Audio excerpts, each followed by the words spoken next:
Bonjour à toutes et tous et bienvenue dans une nouvelle vidéo de la chambre de Goupil où je ferai une petite review d'un manche All Part qui est le SMO V, donc un manche de Stratocaster typé vintage. Et donc sans plus attendre, voilà, donc j'ai été livré avec ça dessus.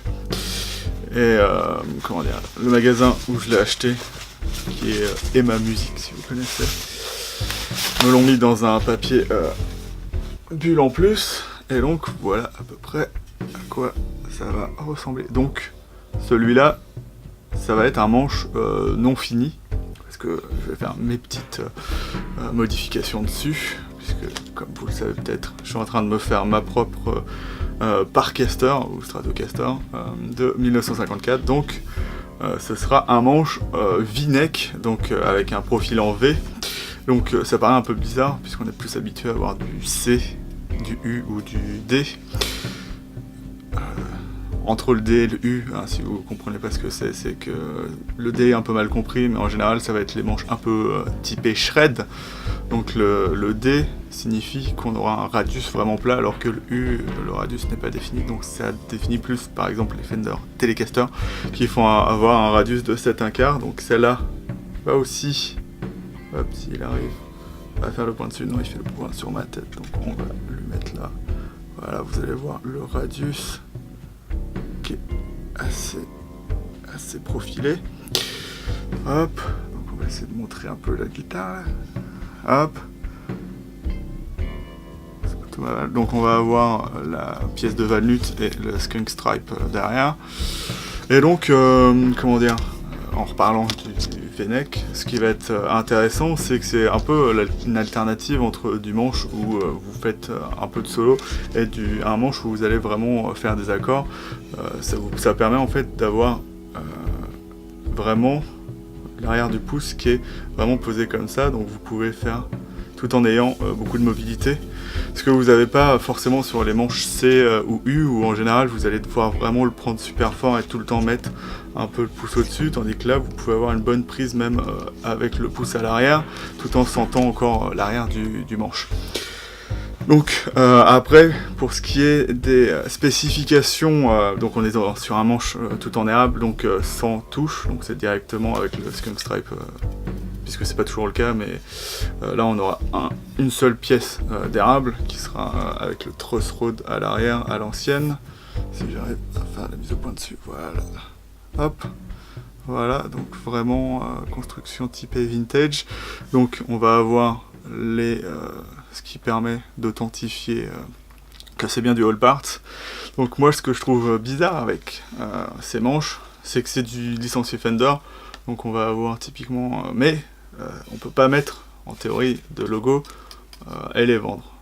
Donc en théorie, si vous voulez vendre des manches comme ça avec le logo Fender, comme c'est du vintage, typé vintage, vous pouvez utiliser une technique qui vise juste à faire hop, à vernir le manche en nitro, et comme le logo est mis par dessus, vous envoyez le logo avec le manche. Ou ce qu'aurait dû faire All Part et ce qu'aurait dû autoriser Fender, c'est d'avoir plutôt ici le All Part, pour que même si vous avez votre logo Fender dessus, on puisse facilement voir que c'est pas un manche Fender, ce qui serait un peu plus cohérent. Moi c'est ce que je vais faire, je vais mettre un logo typé 54, enfin 54 à 57, 8, je sais plus. Je sais pas de quand date le logo, mais c'est un logo qui a plus de 25 ans, donc c'est plutôt cool. Et je vais mettre par contre mon propre comment dire, water slide à l'arrière, pour qu'on voit bien que c'est pas vraiment un manche Fender, que c'est plus pour avoir le style de guitare.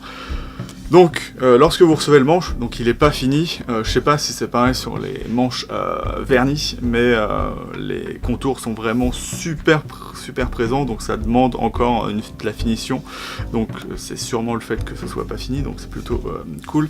Donc peut-être typé vintage, mais si vous regardez bien le manche là, il y a un petit peu de travail à faire pour avoir un vraiment typé années 50, qui plus est, si vous voulez faire une strat 54, il va falloir vraiment vous renseigner sur les visuels, parce que pas mal de temps, en fait, c'était surtout des prototypes. Donc à la base, la Stratocaster, c'est la Telecaster Artist, donc c'est une version spéciale, et elle sera faite à la main.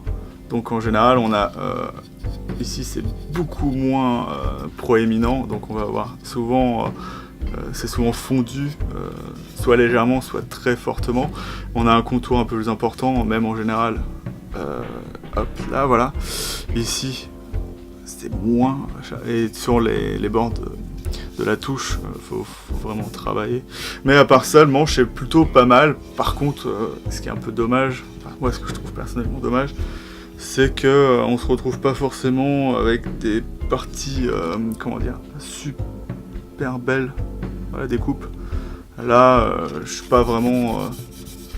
comment dire, on aurait pu être sur une partie où on voit vraiment juste les lignes de l'érable et pas se retrouver à un croisement de plusieurs parties. Ce qui est assez étrange. Donc c'est du standard, c'est du flat sound, donc évidemment c'est pas du quarter sound du coup, mais ça a l'air de plutôt faire le travail, et pour le prix qui est en général de 2/3 le prix d'un manche verni, moi je trouve ça plutôt cool, notamment certaines personnes qui disent que en général, je sais pas ce qu'elle est en train de focuser, les manches all parts seront vernis avec de la nitrocellulose. On sait pas trop si c'en est de la vraie.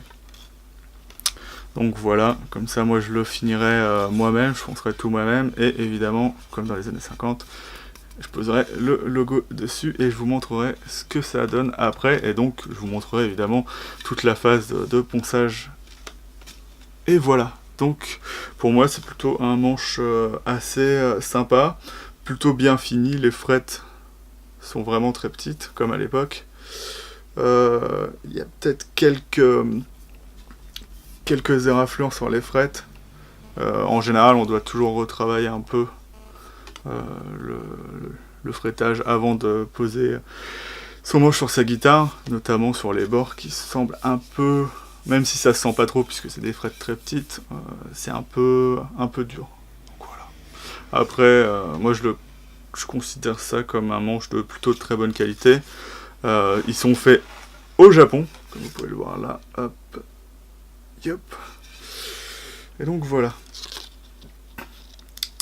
Pour moi, ça va être une bonne petite pièce et je trouve ça cool. Donc je vous dis salut et à bientôt sur la chambre de Goupil.